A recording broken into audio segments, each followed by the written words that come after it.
Hello everyone, welcome to एल्गोलेड classes. आज हम पढ़ने वाले हैं रिलेशनल मॉडल। ठीक है, रिलेशनल मॉडल इंपॉर्टेंट हो जाता है, कॉन्सेप्चुअल पार्ट है डेटाबेस मैनेजमेंट सिस्टम का। ठीक है, अब इससे पहले हमने पढ़ा था ER model, entity relational model. ठीक है, उसके बाद रिलेशनल मॉडल, उसी का डिज़ाइनिंग पार्ट को हम इम्प्लीमेंट करते हैं किस टेबुलर फॉर्म में, तो उसी चीज़ को हम ये कॉन्सेप्ट को पढ़ते हैं। तो देखते हैं क्या कहता है। The relational model is a logical database model. ठीक है, ये लॉजिकल डेटाबेस मॉडल है, proposed by the doctor E.F. Code. ठीक है, ये साइंटिस्ट थे, इन्होंने प्रपोज किया था इस रिलेशनल मॉडल का। ठीक है, कि किस तरीके से हम डेटाबेस में टेबल को क्रिएट करेंगे, कैसे उसकी फंक्शन मतलब उसके रूल्स होंगे, तो उन सब चीज़ों को हम देख सकते हैं यहाँ पर। ठीक है, in which the data is organised into relation कहते हैं टेबल को। ठीक है, ये टेबल है। ठीक है, ये एक अपने आप में रिलेशन है। ठीक है, consisting of the rows and tuples. Rows and tuples, rows किसको कहते हैं? ये जो होता है आपका, ये रोज़ है। ठीक है, और जिसको हम कहते हैं टपल। और उसके बाद एन कॉलम्स, जिसको कहते हैं हम एट्रीब्यूट। कॉलम क्या हो गया? ये आपका कॉलम होता है, ये आपका रोज़ हो गया, ये आपका कॉलम हो गया। ठीक है, और जिसको हम कहते हैं क्या? एट्रीब्यूट भी। और रोज़ को क्या कहते हैं हम? टपल कहते हैं। ये क्वेश्चन इस वर्ड से क्वेश्चन जो है, टपल किसको कहते हैं, एट्रीब्यूट किसको कहते हैं, तो क्वेश्चन आता है। तो आप इस चीज़ को ज़रूर माइंड में रखिए कि रोज़ को टपल्स कहते हैं और कॉलम को एट्रीब्यूट्स कहते हैं। ठीक है, और रिलेशनशिप बिटवीन द टेबल्स और स्टेबलाइज्ड यूजिंग कीज़ के थ्रू जो है टेबल को रिलेशनशिप में बदला जाता है। ठीक है, कि इसका रिलेशन इस टेबल से कैसे है, क्या है, तो उन सब चीज़ों को हम कीज़ के थ्रू यूज़ करते हैं, जिसमें फॉरेन की होता है। तो हम आगे देखेंगे। It is the most widely use database model in modern RDBMS, relational database management system. जो हम ये टेबुलर फॉर्म में डेटाबेस यूज़ करते हैं, उसको हम कहते हैं RDBMS। RDBMS का मतलब relational database management system. Relational का मतलब ही होता है टेबुलर फॉर्म में रहेगा, रोज़ एंड कॉलम के कॉम्बिनेशन में रहेगा। रोज़ का मतलब हो जाता है टपल, और कॉलम को कहते हैं हम एट्रीब्यूट। ठीक है, यहाँ पर देखिए कि आपका ये डायग्राम है। ठीक है, mapping from ER model to relational model. ER model क्या हो गया? Entity relation model. एंटिटी का मतलब है कि आप जब किसी टेबल को, किसी भी डेटाबेस को डिज़ाइन करते हैं, तो डिज़ाइन करने से पहले आप मतलब उसको पहले डिज़ाइन करते हैं, इम्प्लीमेंट करने से पहले। तो आप डिज़ाइन किए, जैसे कि आपको स्टूडेंट का और कोर्स का टेबल बनाना था। ठीक है, मतलब डेटाबेस बनाना है, तो आपने स्टूडेंट बनाया। ठीक है, एंटिटी हुआ, स्टूडेंट एक ऑब्जेक्ट है, तो उसका एंटिटी में रहेगा। एंटिटी को हम रिप्रेजेंट करते हैं रेक्टेंगुलर फॉर्म में। तो प्रीवियस क्लास में हमने पूरा कंप्लीटली डिस्कस किया है ER मॉडल पे, आप देख लीजिए लेक्चर वो भी। ठीक है, उसके बाद ये होता है उसका एट्रीब्यूट्स का मतलब उसकी प्रॉपर्टी क्या रहेगी। ठीक है, स्टूडेंट ID होगा, स्टूडेंट नेम होगा, स्टूडेंट का फ़ोन नंबर होगा, सब चीज़ें। ठीक है, ये हुआ आपका, इसको कहते हैं रिलेशन दर्शाता है इस डायमंड के फॉर्म में। ठीक है, और उसके बाद कोर्स एक एंटिटी है, ऑब्जेक्ट है। ठीक है, उसकी प्रॉपर्टी होगी, कोर्स ID हो गया, कोर्स नेम हो गया। तो उस तरीके से इस दोनों के बीच का रिलेशन क्या हो गया? स्टूडेंट होगा, और वो मल्टीपल कोर्स को कर सकता है, 1 to many के फॉर्म में यहाँ पर है। ठीक है, तो इस चीज़ को आपने डिज़ाइन किया, ये डिज़ाइन पार्ट हो गया। और उसके बाद लॉजिकली इम्प्लीमेंट आप कैसे करेंगे? उसको टेबुलर फॉर्म में करेंगे, क्रिएट करके, तो रिलेशनल स्कीमा का यूज़ करके। तो यहाँ पर क्रिएट किया गया ये स्टूडेंट टेबल। ठीक है, इनरोल टेबल और कोर्स टेबल, तो इसी को कहते हैं रिलेशनल मॉडल। ठीक है, और जिसमें से आप इसको कहते हैं आप रोज़, जिसको कहते हैं टपल, और इसको कहते हैं आप एट्रीब्यूट, कॉलम। ठीक है, उसके बाद ये सारी चीज़ें हैं। ER model tell us what entities and relationship exist. और उसके बाद while the relational model converts those entity into the tables that can be implemented in database system. ER model से हम रिलेशनशिप को एंटिटीज़ के थ्रू दर्शाते हैं, दिखाते हैं, है ना, विजुअलाइज करते हैं। उसके बाद हम उसको लॉजिकल व्यू में इम्प्लीमेंट करते हैं डेटाबेस में, किसके थ्रू? रिलेशनल मॉडल के थ्रू। ठीक है, अब आगे देखते हैं रिलेशनल मॉडल टर्मिनोलॉजीज़ क्या होती है। ठीक है, रिलेशनल मॉडल टर्मिनोलॉजीज़ का मतलब हो गया कि आपने डेटाबेस में क्रिएट किया टेबल, ठीक है। तो उसमें कुछ कुछ टर्मिनोलॉजीज होते हैं जो हम प्रीवियस स्लाइड में बात किए थे कि आपने इसको कहा कि ये जो है आपका रोज़ है, ठीक है ना, रो हो गया, या फिर आप इसको कह लीजिए टपल, ठीक है। और यहाँ पर ये आपका क्या हो जाता है, ये तो आपका हो गया, और ये आपका कहलाता है क्या, कॉलम या एट्रीब्यूट, ठीक है। इसको कहते हैं कॉलम या एट्रीब्यूट। कौन सा होगा, ये अपने आप में एट्रीब्यूट होगा, ये एट्रीब्यूट होगा, ये एट्रीब्यूट होगा, ये एट्रीब्यूट होगा, ब्रांच हो गया, ये सब हो गया, तो एट्रीब्यूट हो गया। एट्रीब्यूट का मतलब हो जाता है जो टपल उसमें इंसर्ट होगा उसका मेन प्रॉपर्टीज़ होता है, ठीक है। चलिए यहाँ पे देखते हैं रिलेशन किसको कहते हैं। रिलेशन तो पूरा आपका ये टेबल जो है ये अपने आप में पूरा एक रिलेशन हो गया, ठीक है, जिसको आप टेबल कह सकते हैं। तो रिलेशन क्या कहता है, relation is a 2 dimensional table, 2 dimension 2D है, ठीक है। 2 डायमेंशनल टेबल, 2 डायमेंशन में क्या आ जाता है आपका, रोज एंड कॉलम्स आ जाता है। Tables in the relational database that store the data in the form of the rows and columns, ठीक है। ये सब इंपॉर्टेंट पॉइंट्स है। जितना भी स्लाइड में मैंने कीवर्ड्स वगैरह जितने भी यूज़ किए हैं स्लाइड्स में, पॉइंट्स टॉपिक्स मैंने बहुत अच्छे से देखे हैं। PYQ देखा है मैंने, PYQ देखने के बाद उसके बाद सिलेबस तो कम्प्लीटली नहीं दिया हुआ है ना कि आपका डेटाबेस मैनेजमेंट सिस्टम में क्या क्या पढ़ना है, लेकिन मैंने PYQ और उसके बाद जो एक्स्ट्रा चीज़ें हैं वो देखने के बाद मैं इसमें लाया हूँ कि इसमें क्या न्यूमेरिकल टाइप्स हैं या नहीं है, या फिर कॉन्सेप्चुअल टाइप्स हैं। जैसे क्वेश्चंस आते हैं उसके बेस्ड पे, उसके बिहाफ पे मैंने PPT तैयार किया है। आप इसको पढ़ने के बाद PYQ लगाएंगे तो आपको समझ में आ जाएगा कि कितना इम्पोर्टेंट PYQ है, ठीक है। ये स्लाइड्स है, ठीक है। तो आपको ये मैं टेलीग्राम पर दे दूंगा, टेलीग्राम पर आप जुड़ सकते हैं, डिस्क्रिप्शन में है। और चैनल को सब्सक्राइब कर लीजिए ताकि आपको पूरा ही कोर्स आपको यहाँ पर मिलता रहे टाइम टू टाइम, ठीक। उसके बाद each relation represent in a single entities in the database. Each relation मतलब, रिलेशन का मतलब हो गया यहाँ पर जो ये रिलेशन, ये टेबल है, ठीक है, सिंगल एंटिटी है। जिस तरीके से आपने स्टूडेंट देखा, ये सिंगल एंटिटी है, कोर्स एक अपना सिंगल अलग एंटिटी है। तो ये सिंगल एंटिटी स्टूडेंट है, तो स्टूडेंट का अपना टेबल बनेगा। उसके बाद कोर्स एक एंटिटी है जिसका अपना टेबल बनेगा। तो उसी चीज़ को कहा गया each relation represent a single entities in database, ठीक है। Each relation has a unique name, उसका अपना यूनिक नेम होना चाहिए। अगर स्टूडेंट एक टेबल बन चुका है तो दूसरा स्टूडेंट नाम का टेबल नहीं बनेगा उस डेटाबेस में, उसको क्रिएट करना पड़ेगा, या तो स्टूडेंट 2, स्टूडेंट 1, कुछ नंबरिंग या कुछ अलग डिफरेंट यूज़ करना पड़ेगा, ठीक है।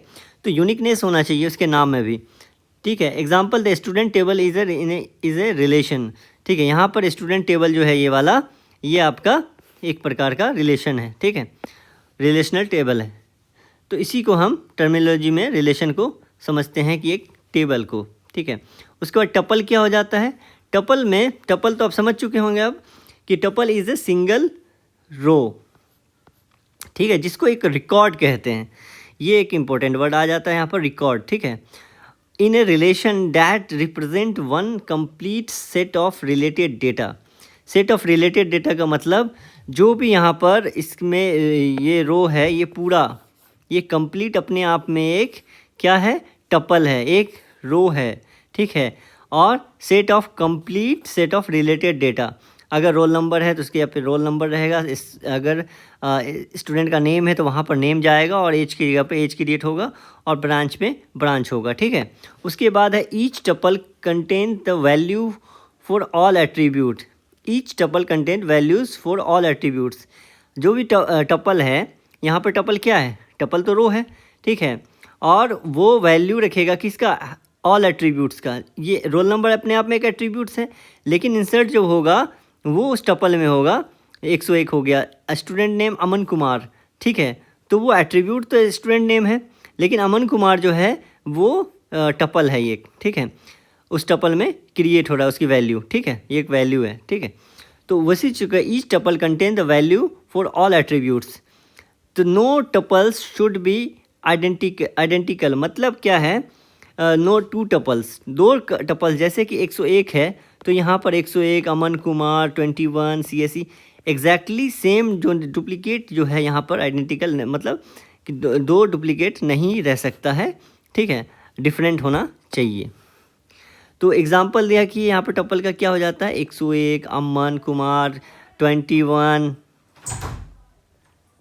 CAC, ठीक है, is a tuple in the student relation. Student relation यहाँ पर है, ये एक टेबल है, ठीक है, उसके इसमें 101, अमन कुमार, 21, CAC, एक अपने आप पे टपल हो गया, फिर ये एक टपल हो गया और ये टपल हो गया। इसके अंदर ये जो है ये वैल्यू है, कौन सा एट्रीब्यूट की वैल्यू है, ठीक है।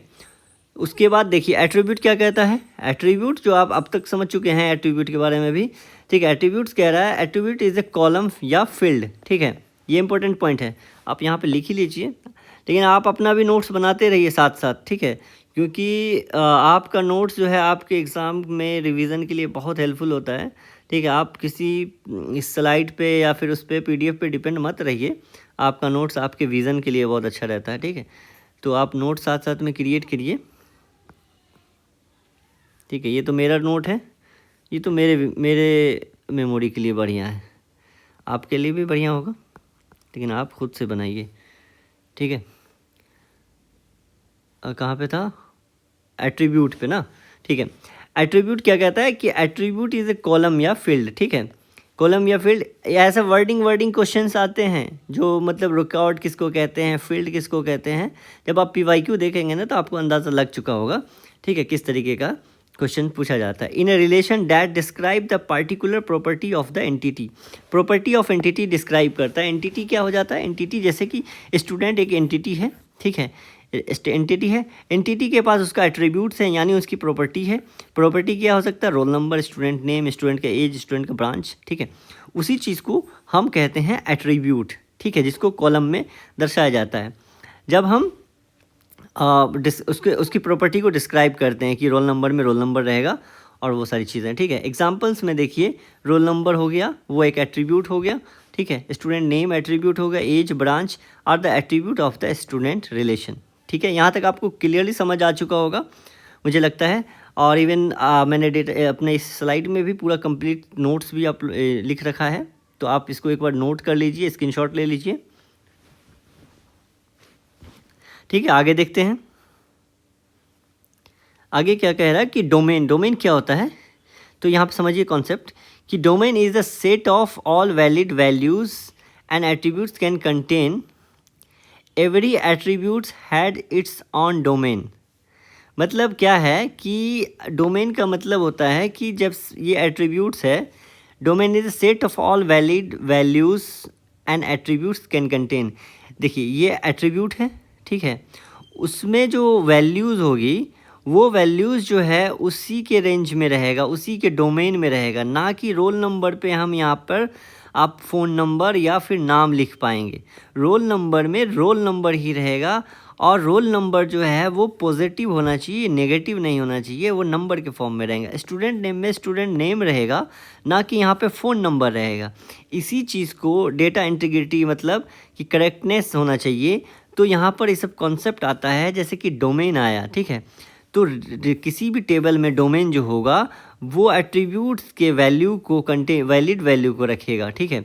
तो यहाँ पर एग्जांपल के थ्रू देखिए यही चीज़ कहा गया है कि रोल नंबर जो है पॉजिटिव इंटीजर होगा, नेगेटिव कभी रोल नंबर हो सकता है कि -101, -102, नहीं ना। तो स्टूडेंट नेम टेक्स्ट में होगा, क्या स्टूडेंट का नाम नंबर में हो सकता है, तो नहीं हो सकता है, तो स्टूडेंट का नेम भी टेक्स्ट में होगा। एज जो होगा कुछ उसका रेंज होगा एज का, ठीक है। ब्रांच जो है वो टेक्स्ट में रहेगा। तो ये सारी चीज़ें जो है वो डोमेन के अंदर कंसीडर की जाती है, ठीक है। उसके बाद डिग्री क्या होता है हम देखते हैं।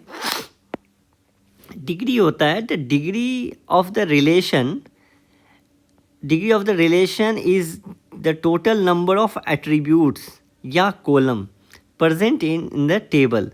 तो डिग्री की आप बताइए, आप पढ़ने के बाद समझ गए कि डिग्री किसको कहते हैं, जो टोटल नंबर ऑफ एट्रीब्यूट्स होगा, एक रोल नंबर है, दूसरा स्टूडेंट नेम है, तीसरा एज है, चौथा ब्रांच है।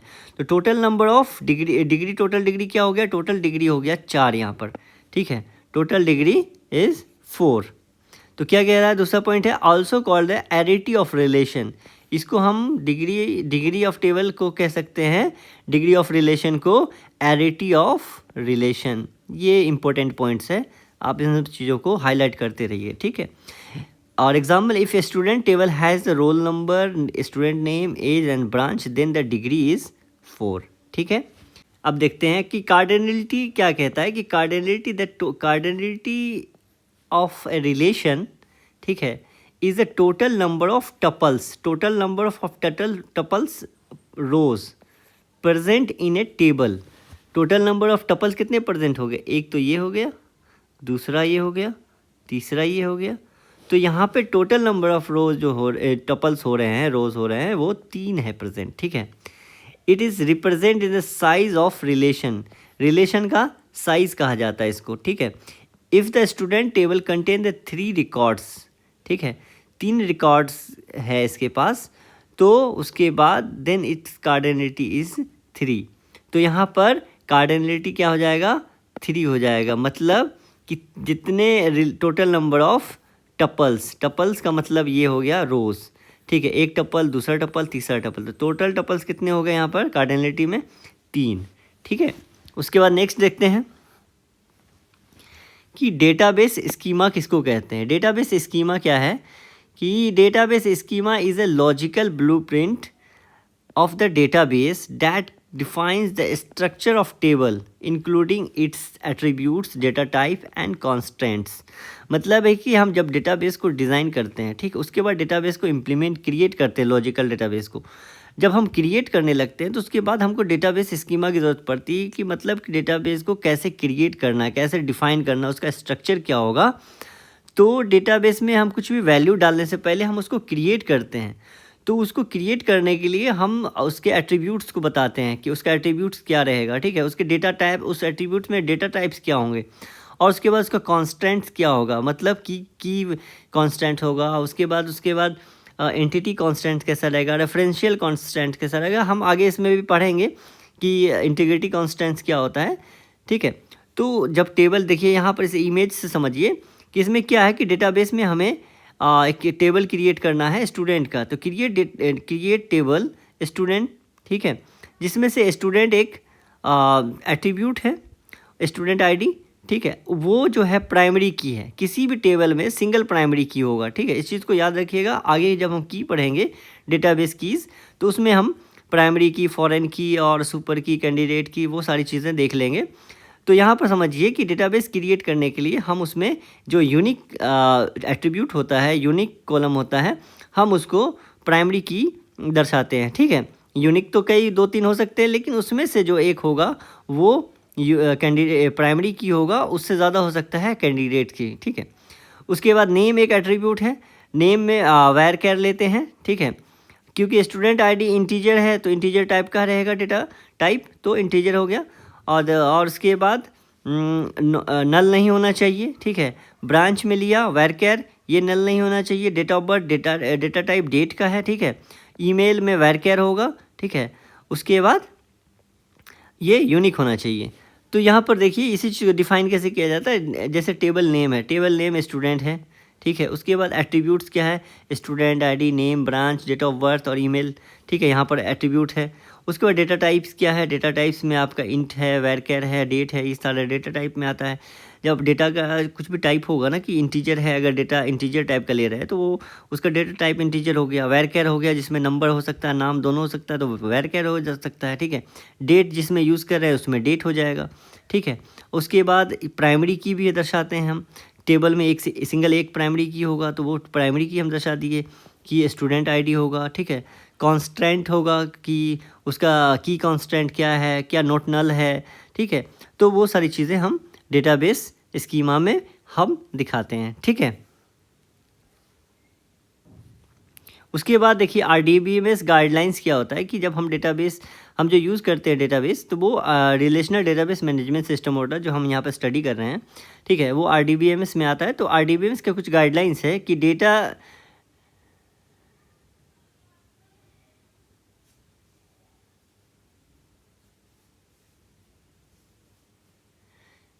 तो RDBMS गाइडलाइन में क्या होगा, डेटाबेस फाइल मस्ट बी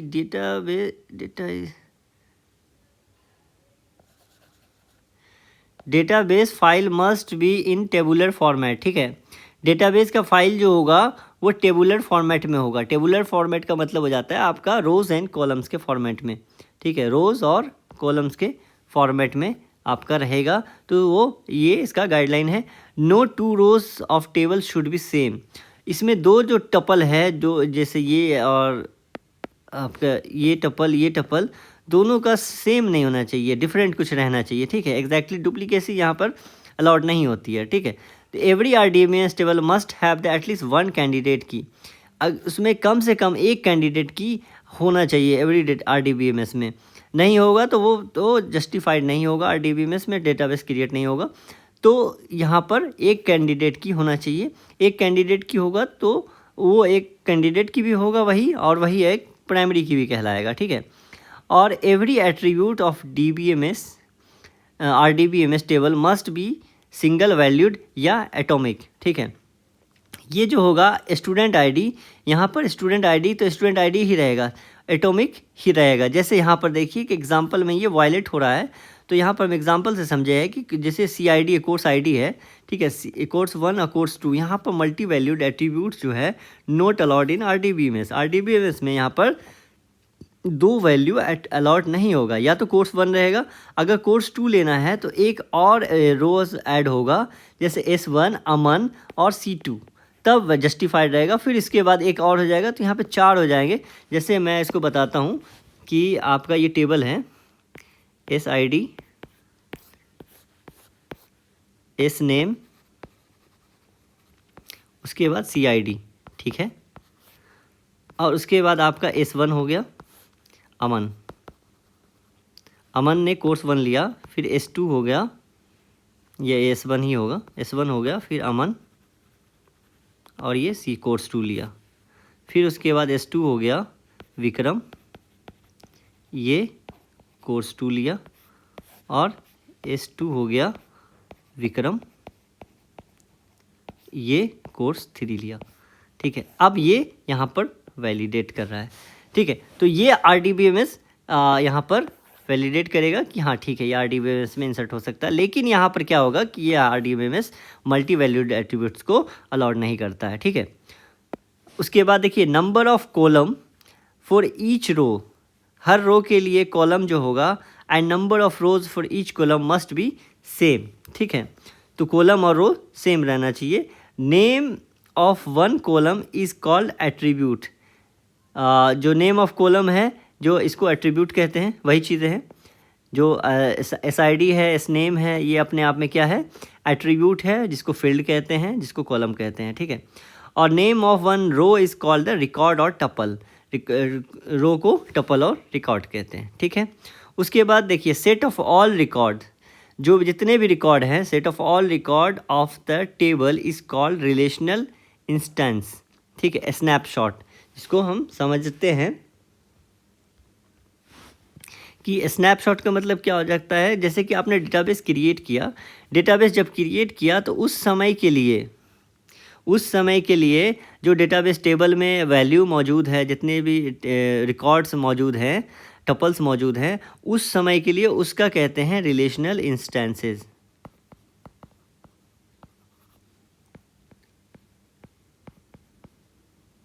ठीक है। रिलेशनल इंस्टेंस क्या हो गया, आप समझ गए कि जैसे कि डेटाबेस में ये क्रिएट टेबल हुआ, डेटाबेस में हमने स्टूडेंट का एक टेबल क्रिएट किया जिसमें SID है, स्टूडेंट नेम है, डेट ऑफ बर्थ है, ठीक है। और यहाँ पे उसका डिग्री कितना है, 3 है, और उसके बाद उसका क्या कहते हैं, कार्डिनलिटी 4 है, ठीक है। 1 2 3 4 है, ठीक है। उसके बाद ये टेबल में उसकी वैल्यू है। तो इस समय जो ये वैल्यू है, ये रिलेशनल इंस्टेंस है, मौजूद है जो प्रेजेंट समय में वैल्यू। अब क्या हो सकता है कि ये वैल्यू बाद में चेंज हो सकता है, ठीक है। हम इसमें कुछ S5 इंसर्ट कर सकते हैं जिसका नाम होगा JJ, ठीक है। उसके डेट ऑफ बर्थ कुछ हो सकता है, तो वो इंस्टेंस वहाँ पर चेंज होगा। तो इंस्टेंस जो है, रिलेशनल इंस्टेंस बार बार चेंज हो सकता है, लेकिन डेटाबेस स्कीमा जो रहता है वो हमेशा वो इंस्टेंट, वो इंस्टेंट, वो कहते हैं कि वो परमानेंट, मतलब वो चेंज नहीं होता, ठीक है। रेयरली चेंज नहीं रहता, जल्दी होता है, ठीक है। तो डेटाबेस में जैसे कि एट्रीब्यूट जो है, ये तो यही रहेगा, SID, S name, date of birth, लेकिन जो वैल्यू होगी, वैल्यू आप चेंज कर सकते हैं, उसी को कहते हैं रिलेशनल इंस्टेंस। का मतलब कि जो उस समय प्रेजेंट है वो टेबल में, उसको कहते हैं रिलेशनल इंस्टेंस, ठीक है। उसके बाद arity number of attributes of table, जिसको हम एरिटी कहते हैं। Cardinality number of records of the table. Cardinality यहाँ पर कितना है? एरिटी किसको कहते हैं? एरिटी कहते हैं आपको डिग्री को, डिग्री को एरिटी कहते हैं। और आपको एरिटी कितना है यहाँ पर? एरिटी आपका डिग्री कितना है? 3। Arity the number of attributes of the table कितना है? 3। और कार्डिनलिटी क्या है? Cardinality number of records of table तो 4 है, ठीक है। डोमेन ऑफ एट्रीब्यूट्स, तो डोमेन वही चीज़ हो गया जो स्टूडेंट आईडी है, तो स्टूडेंट आईडी के सामने स्टूडेंट की आईडी ही रहेगी, ना कि उसका नाम या फ़ोन नंबर, ठीक है। स्टूडेंट नेम है तो उसके सामने स्टूडेंट का नाम रहेगा, ना कि डेट ऑफ बर्थ, ठीक है। डेट ऑफ बर्थ में डेट ऑफ बर्थ रहेगा। तो ये सारी चीज़ें हैं, आपको समझ में आ गया होगा, ठीक है। और बाकी इसके बाद डेटाबेस कीज़ है, हम उसको भी पढ़ेंगे, ठीक है।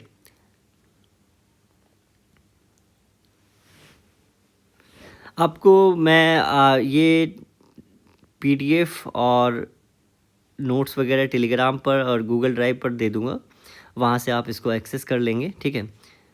ठीक है, ऑल द बेस्ट। फिर मिलते हैं अगली क्लास में।